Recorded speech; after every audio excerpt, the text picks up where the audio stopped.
My name is Douglas Smurr. I graduated McGeorge back in 1987. I was a Juris Doctorate with a specialization in international business transactions. Yeah, I've been very fortunate. I started out working in a maritime personal injury law firm. However, the reason I went to McGeorge was because of its international program and because of my Spanish language background, and because of my wife, who is a Mexican diplomat. I began and started working on my own, creating my own law firm specializing in U.S.-Mexico transactions. And then from there, was picked up and hired by a major law firm in Los Angeles and ran their international practice division. That was back in the 90s. And at the same time, taught classes at UCLA. Then from there, I worked for the governor's office of the state of California for Governor Wilson, where I served as a director of the managing director of the Americas for the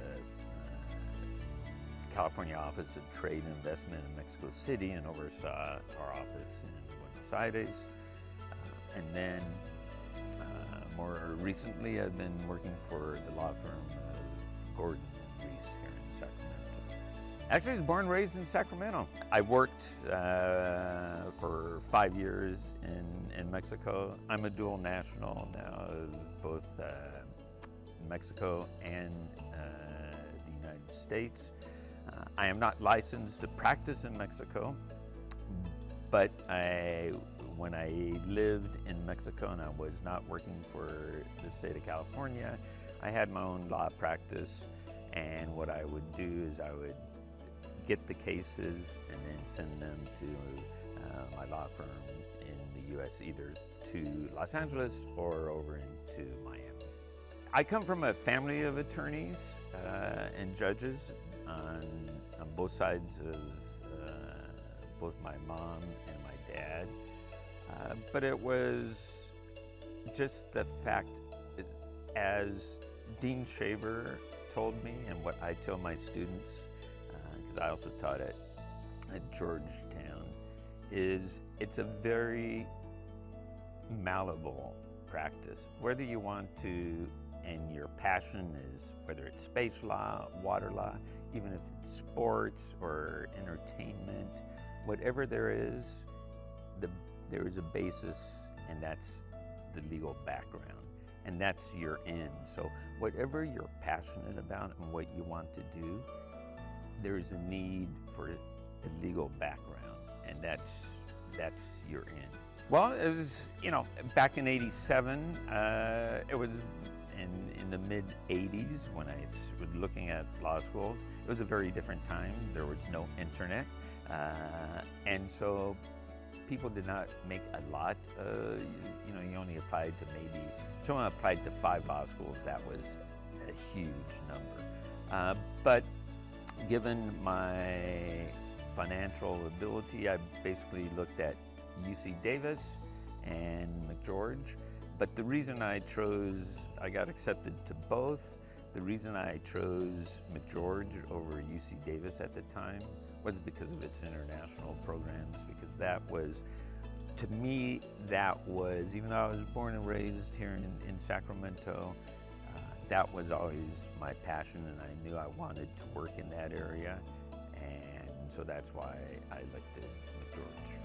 Because of everything I've just said, my love is international. It's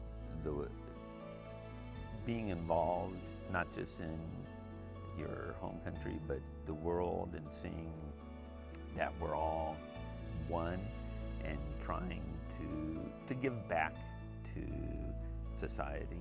Look for something that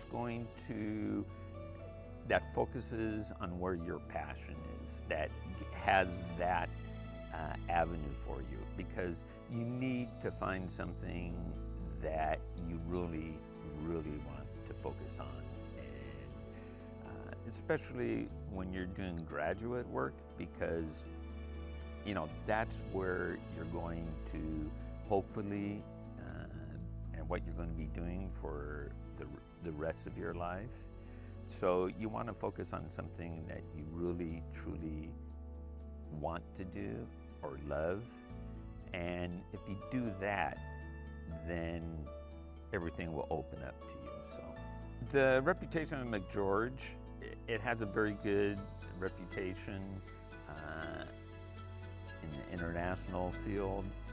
And obviously when I tell people that my con law teacher was Justice Anthony Kennedy before he got appointed to the bench, that helps.